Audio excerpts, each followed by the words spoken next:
मैं अनुदेशक हूँ हरदोई से।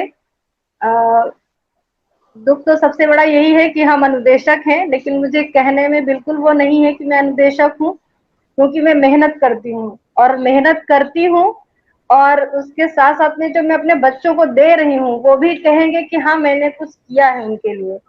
सरकार मुझे नहीं दे रही जो मुझे चाहिए। मुझे दुख है इस चीज का कि हम इतनी मेहनत करते हैं और मेहनत करने के बावजूद हमें सरकार हम लोगों का कोई नाम ही नहीं लेती है, कहीं जिक्र ही नहीं करती है। कहने को कि हम अनुदेशक हैं, लेकिन हम शिक्षक से भी ज्यादा काम कर रहे हैं। मैं जिस विद्यालय में कार्यरत हूँ उस विद्यालय में 3 अनुदेशक हैं। अभी जल्दी में ही एक टीचर आई हैं, सहायक है और इंचार्ज के उस पर उनको चार्ज दिया गया है, लेकिन सारा काम हम लोग करते हैं। जितना भी काम है सब हम लोग करते हैं, पर जब वो टीचर नहीं थी तो ये कहा जाता था ये विद्यालय बंद है, जबकि कार्य सारा पूरा डिटेल में डीबीटी का हो चाहे वो कोई भी काम हो, सब हम लोगों के ही द्वारा किया गया है, पर हम लोगों का कहीं जिक्र नहीं है। इसलिए दुख होता है इस चीज का कि क्या सरकार सोच के हम लोगों को लेके आई है? क्या फ्री में सुविधा देने के लिए आई है? ठीक है, हम सुविधा दे रहे हैं, लेकिन आप कुछ तो सोचिए हमारे लिए, कुछ तो हमारा भविष्य बनाइए। क्या है हमारा भविष्य? क्या हमारा है, क्या हमारे बच्चों का है? मुझे इतना कष्ट होता है ये सोच करके, पर सिर्फ इतनी खुशी होती है कि जो आगे का भविष्य बना रहे हैं हम बच्चों के द्वारा, उनको हम जो दे रहे हैं उनके साथ ऐसी दिक्कतें ना आए जो कि हम लोग झेल रहे हैं। सरकार से सिर्फ इतना ही कहना चाहती हूँ, क्या एक बार भी उसको मन में ये नहीं आता है कि हम महिलाएं इतना संघर्ष कर रही हैं, 50-50, 60-60 किलोमीटर जा करके हम लोग अपने बच्चों को साथ ले जाते हैं, न सीसीएल है न कोई बच्चों के लिए कोई सुविधा, न सिर्फ 10 सीएल हम लोगों को दी जाती है। क्या सोच के, क्या हम महिलाएं उन महिलाओं में नहीं आती जो टीचर हैं? सिर्फ हम लोग कहने के लिए टीचर है या अनुदेशक है, क्या हमको खुद नहीं समझ में आता है कि हम टीचर ही हैं या अनुदेशक है, पर काम आप टीचर का ले रहे हो और नाम हम लोग का अनुदेशक है। किस बिहाफ पे हम उनसे कहें कि हमारा आप वेतन 9,000 कर दिए, 9,000 में क्या होता है बताइए? 7,000 और 9,000 में कोई बहुत अंतर नहीं है। महंगाई इतनी चरम पे है, न जाने कितनी ऐसी अनुदेशक महिलाएं हैं जो बेचारी अलग अलग पड़ी हुई हैं, जिनके हस्बैंड अलग हैं, उनके माता पिता। मैं दोबारा फिर आपकी एक बार बात सुनूंगा। हमारे साथ आदरणीय एपी सिंह साहब जुड़ चुके हैं, वो चूंकि एयरपोर्ट पर बैठे हैं, वो जा रहे हैं शायद हाई कोर्ट में, कल उनकी एक कोई रिट है उसकी सुनवाई है, तो मैं उनसे उनकी बात सुन लूँ। सिंह साहब, अब सदन में भी उठ रहा है, आपने कोर्ट में तो उठाया ही था, अब सदन में भी उठ रहा है।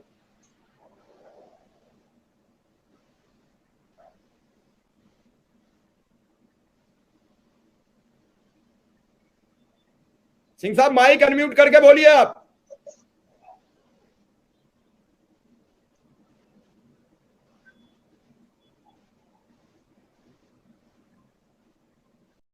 कोई भी संविदा के पद पर नौकरी निकालें, लेकिन उस पर न्यूनतम वेतन तो लागू कर दें।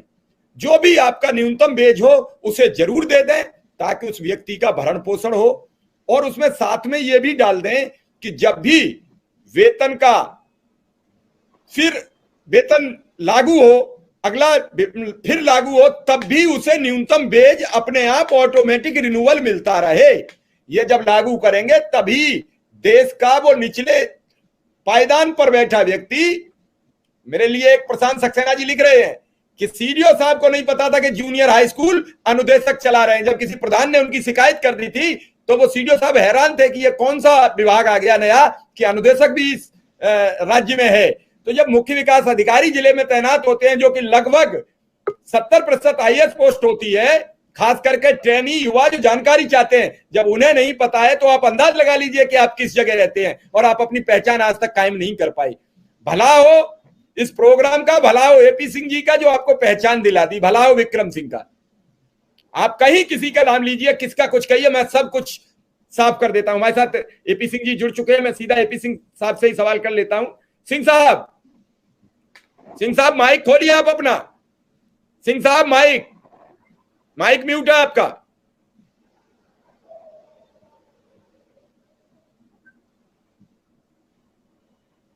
माइक अनम्यूट करिए और बोलिए।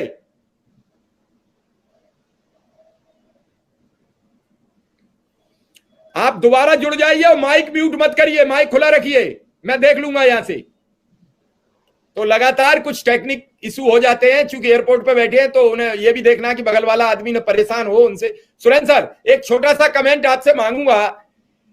लगातार इन सब पर चर्चा होती है, जो अभी दीपमाला पांडे जी कह रही थी, शैली जी कह रही थी, चाहे उदय सिंह हो चाहे विक्रम सिंह हो। इस अल्प मानदेय में, जैसे उस समय जब 2000 के समथिंग या 96 में जब कल्याण सिंह जी ने ये पारित किया था शिक्षा मित्र का पोस्ट, जब भी किया उस समय 2500 रुपया बहुत थे, चूंकि तब 10,000 के आसपास हेडमास्टर की सैलरी थी। आज हेडमास्टर की 70,000 हो गई, इनका 2,500 से 10,000 हो गया। असमानता तो बढ़ गई बहुत ज्यादा। सर माइक खोलिए आप, सिंह साहब जी। सुरेंद्र सर, मैं ये कह रहा हूँ कि आपका हाँ जी, सुरेंद्र सर, अब पता नहीं यहाँ भी नेट कम है जी। सदन में अब चर्चा हो इंदिरा रही है, गांधी इंटरनेशनल एयरपोर्ट पर भी नेट की प्रॉब्लम है। जी बोलिए। जी बताइए। मैंने कहा आपने कोर्ट में तो चर्चा कराई दी, अब सदन में भी चर्चा है। जी, अब सदन में भी चर्चा होगी, सब जगह चर्चा होगी। शिव कुमार मिश्रा जी लग गए हैं, आदरणीय दुबे जी लग गए हैं, विक्रम सिंह जी लगे हुए हैं,